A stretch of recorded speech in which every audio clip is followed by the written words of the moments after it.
Hello students, हम लोग chapter पढ़े area of parallelograms and triangles और आज की क्लास में हम लोग कोरोलरी 3 एंड थ्योरम नंबर 3 भी देखेंगे। क्या कर रहा है? Parallelograms on equal base and between the same parallels are equal in area. क्या कर रहा है कि पैरेललोग्राम्स के अगर बेस इक्वल हो और वो एक ही पैरेलल के बीच में लाई करें तो उनका एरिया इक्वल होता है। तो मैं एक काम करता हूँ, यहाँ पर मैं पैरेललोग्राम बनाता हूँ। ठीक है, मैं यहाँ पे दो पैरेललोग्राम बना लेता हूँ जिनके बेस इक्वल दिखवा देता हूँ और उन एक ही पैरेलल के बीच में लाई कर रहे हैं ये भी मैं दिखा देता हूँ। एक पैरेललोग्राम ये हो जाएगा, दूसरा पैरेललोग्राम हम लोग यहीं पे ले लेते हैं इस तरह से। ठीक है जी, इस तरह से मैं ले लेता हूँ, दूसरा ये पैरेललोग्राम लेता हूँ। ठीक है, मैंने ये दूसरा पैरेललोग्राम बना लिया, इसका नाम देते हैं। चलिए, एक का नाम देते हैं ABCD, एक का PQRS दे देते हैं। एक है ABCD, एक का नाम देता हूं मैं यहाँ पे PQ, यहाँ R और यहाँ S। ठीक है, हमारे पास ये ऐसे पैरेललोग्राम है जहां दोनों के बेस इक्वल है, यानी AB PQ के इक्वल है और दोनों एक ही पैरेलल के बीच में है, जिसको आगे मैं प्रोड्यूस कर देता हूँ ताकि पता चले कि एक ही पैरेलल के बीच में है। ठीक है ना जी, दोनों एक ही पैरेलल के बीच में भी है। यहाँ पर मैं इसको डॉटेड कर देता हूँ। तो हमें क्या प्रूव करना है कि दोनों का एरिया इक्वल होगा। तो हमारे पास क्या गिवन है, पहले इसको लिख लेते हैं। गिवन क्या है, कह सकते हैं यहाँ कि two parallelograms ABCD and PQRS है ना, विथ इक्वल बेस। कौन कौन सा? एक है AB और दूसरा है आपका PQ, AB एंड PQ है ना। And between the same parallels कौन कौन से हो जाएंगे जी? AQ एंड दूसरा हो जाएगा यहाँ पे ये DR। ठीक है, ये दिया हुआ है। तो इक्वल बेस है और सेम पैरेलल के बीच में लाई कर रहा है। तो हमें क्या प्रूव करना है? To prove area of the parallelogram ABCD equal to में area of the parallelogram PQRS, दोनों का एरिया इक्वल होगा। ठीक है, हम लोग ऐसा कह सकते हैं, ये दोनों का एरिया इक्वल होगा। चलिए, तो इसके लिए हम लोग थोड़ा सा इसमें कंस्ट्रक्शन करने वाले हैं। कंस्ट्रक्शन में क्या करते हैं कि एक काम करिए, दोनों के एल्टीट्यूड खींच दीजिए। जैसे मैं तो A से यहाँ पे इस पे और यहाँ पे P से इस पे, मैं यहाँ पे दो एल्टीट्यूड खींच देता हूँ। ठीक है, इनको मैं डॉटेड कर देता हूँ। कंस्ट्रक्शन है ना हमारी, तो इसको डॉटेड मैं कर देता हूँ। चलिए, यहाँ पर M दे देते हैं और यहाँ पर N दे देते हैं। हमने कंस्ट्रक्शन में क्या किया है कि AM परपेंडिकुलर DC लिख दीजिए, या पूरा DR भी लिखेंगे तो कोई दिक्कत नहीं है। एंड PN परपेंडिकुलर क्या है? DR। ठीक है, चलिए इतना हमने किया। अब इसका प्रूफ देखिए, यहां पर क्या होगा। हमारे पास दिया है कि AQ पैरेलल है DR के, ये गिवन है, एक ही पैरेलल है। अच्छा, अब उसके बाद देखिए, हम लोग यहाँ पे कंस्ट्रक्शन से AM जो है परपेंडिकुलर खींचे हैं DR पर एंड PN जो है परपेंडिकुलर खींचे हैं DR पर। ये हमारे पास कंस्ट्रक्शन से हुआ है। तो जब ये परपेंडिकुलर खींचे हैं तो परपेंडिकुलर के जो खींचे हैं ये परपेंडिकुलर इक्वल ना होंगे, क्योंकि एक ही पैरेलल पे परपेंडिकुलर खींचे हैं तो वो आपस में इक्वल हो जाएंगे। एक ही पैरेलल के बीच में परपेंडिकुलर, यानी कि दो पैरेलल लाइन के बीच का हमेशा डिस्टेंस जो होता है इक्वल होता है। यानी कि देयरफॉर हम लिख सकते हैं कि AM जो होगा इस PN के इक्वल हो जाएगा। AM जो होगा इस PN के इक्वल हो जाएगा। अब इसके बाद देखते हैं, अब हम लोग बात करते हैं एरिया ऑफ पैरेललोग्राम ABCD। देखिए, एरिया ऑफ पैरेललोग्राम ABCD किसका होगा? तो इसका बेस और इनटू में उसके कॉरस्पॉन्डिंग एल्टीट्यूड, यही ना हम लोग पढ़े हुए हैं जी। चलिए, अब इसके बाद देखिए, हमारे पास ऊपर दिया हुआ है कि AB जो है ना PQ के इक्वल है और अभी हमने यहाँ पे दिखाया है कि AM जो है ना PN के इक्वल है। तो अब यहाँ पे लिख सकते हैं area of parallelogram ABCD equal to में AB की जगह पे PQ लिख देते हैं और यहाँ AM की जगह पे PN लिख देते हैं। तो अगर आप इसको ध्यान से देखो तो PQ और इनटू में PN, बेस और इंटू करस्पॉन्डिंग एल्टीट्यूड, ये किसका होगा, एरिया ऑफ पैरेललोग्राम PQRS हो जाएगा कि नहीं। तो यहाँ पे लिख सकते हैं area of parallelogram ABCD equal to में हो जाएगा एरिया ऑफ पैरेललोग्राम PQRS। यही ना हमें प्रूव करना था, हमने इसे प्रूव करके दिखा दिया, आपका प्रूव हो गया। चलते हैं नेक्स्ट पे। चलिए तो नेक्स्ट देखते हैं थ्योरम नंबर 3। क्या कह रहा है कि parallelograms on the same base and having equal area lie between the same parallel. देखिए जो पहले थ्योरम था ना जी, फर्स्ट वीडियो में देखते थे, उसी का ये क्या कहते हैं, कन्वर्ज है।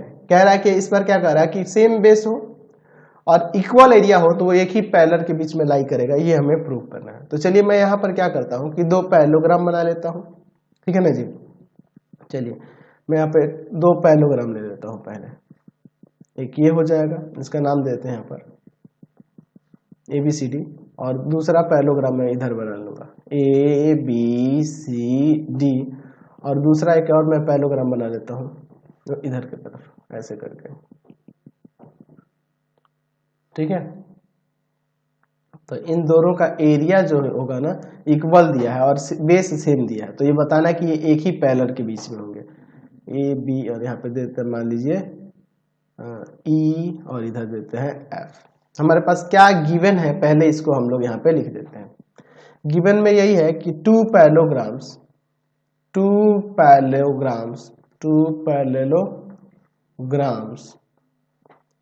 ABCD and ABEF on the same base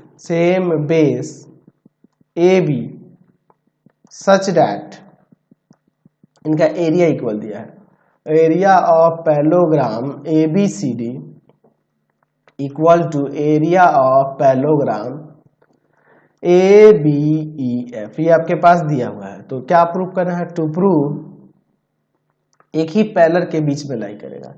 हमें प्रूव क्या करना है कि यहाँ पर ये जो AB होगा ये FC के पैरेलल होगा, AB FC के पैरेलल होगा। कन्वर्ज है पहले वाले थ्योरम का। तो ये काम करते हैं, इसमें कंस्ट्रक्शन थोड़ा सा कर लेते हैं। कंस्ट्रक्शन में क्या करते हैं कि हम लोग यहाँ D से इस पर परपेंडिकुलर ड्रॉ करते हैं और E से भी परपेंडिकुलर ड्रॉ करते हैं, ठीक है। चलिए इसका नाम देते हैं यहाँ पे M और इधर देते हैं N। ये परपेंडिकुलर हमने ड्रॉ किया और कंस्ट्रक्शन है, इसलिए मैं इसको डॉटेड कर लेता हूँ, ठीक है। चलिए तो हमने क्या किया है, यहाँ पर लिख सकते हैं कि DM perpendicular AB and EN perpendicular हमने AB खींचा है। चलिए अब इसके बाद हम लोग यहाँ पर इसका प्रूफ देखते हैं, ठीक है ना जी। अब देखिए यहाँ पर हमारे पास यहाँ पर देख रहे हैं कि इस पे हमने परपेंडिकुलर खींचा हुआ है। हम लोग क्या देखे हैं, हमने यहाँ पे DM perpendicular AB and EN perpendicular भी AB खींचा है, ये कंस्ट्रक्शन से हुआ है। तो जब ये हमने कंस्ट्रक्शन किया है तो एक ही लाइन पे जब परपेंडिकुलर खींचेंगे तो आपस में पैरेलल हो जाएगा कि नहीं, यानी कि यहाँ पे ये जो DM होगा EN के पैरेलल हो जाएगा। क्यों, तो रीजन दे सकते हैं कि lines perpendicular to the same line are parallel, हम लोग ऐसा कह सकते हैं। तो यहाँ पर ये वाला जो होगा ये DM EN के पैरेलल हो गया। अच्छा ये पैरेलल हो गया। अब इसके बाद देखते हैं हमारे पास ऊपर क्या दिया हुआ है कि एरिया ऑफ पैरेललोग्राम ABCD जो है ना इक्वल है एरिया ऑफ पैरेललोग्राम ABEF के, ये हमारे पास गिवन है।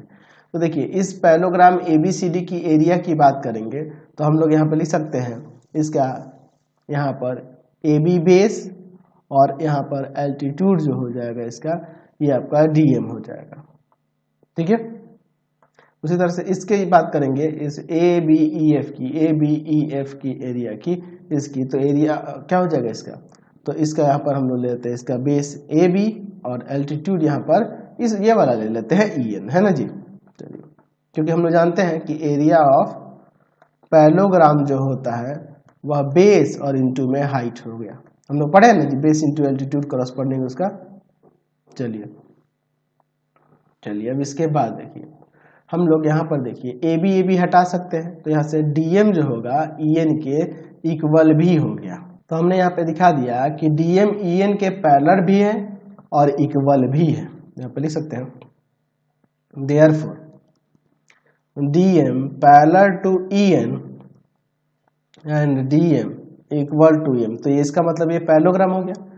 देयरफॉर यहाँ लिख सकते हैं कि यहाँ पर लिख सकते हैं कि D M N E is a parallelogram. तो जब ये पैरेललोग्राम हो गया तो इसका अपोजिट साइड पैरेलल हो जाएगा कि नहीं, यानी कि यहाँ पे चाहो तो एम एन पैरेलल हो जाएगा डीई के, हो जाएगा। तो जब एम एन इस डीई के पैरेलल हुआ तो एम एन की जगह पे आप चाहो तो ए बी लिख सकते हो, और डी के जगह पे चाहो तो ये एफ सी भी लिख सकते हो, कोई दिक्कत नहीं है। तो यही हमें प्रूव करना था, हमने इसे प्रूव करके दिखा दिया। ये काम करते हैं। आज की क्लास में इतना ही, नेक्स्ट वीडियो में आगे के प्रमेय देखेंगे, थ्योरम्स देखेंगे। चलिए, तो पहला आपको चैनल सब्सक्राइब कर लेना होगा, path finder classes Chhapra, path finder classes Chhapra. दूसरा है आपके पास भारती भवन रविकांत सर, और तीसरा चैनल है Ravikant sir RD Sharma solution. तीनों चैनलों को सब्सक्राइब कर लेंगे। इससे रिलेटेड वीडियो के लिए सीधे डिस्क्रिप्शन में, इससे रिलेटेड नोट्स के लिए गूगल पे जाकर सर्च करेंगे www.ravikant.sir.in, और यहाँ जाकर आप सभी क्लासेस के नोट्स, उनके पीडीएफ को डाउनलोड कर सकते हैं, पढ़ सकते हैं। इंस्टाग्राम और फेसबुक पे जाकर पाथफाइंडर क्लासेस छपरा को लाइक एंड फॉलो करना नहीं भूलेंगे। Thanks for watching the video. Comment करके जरूर बताएं कि हमारे चैनल की वीडियोज आप सभी को कैसे लगता है। Thanks for watching.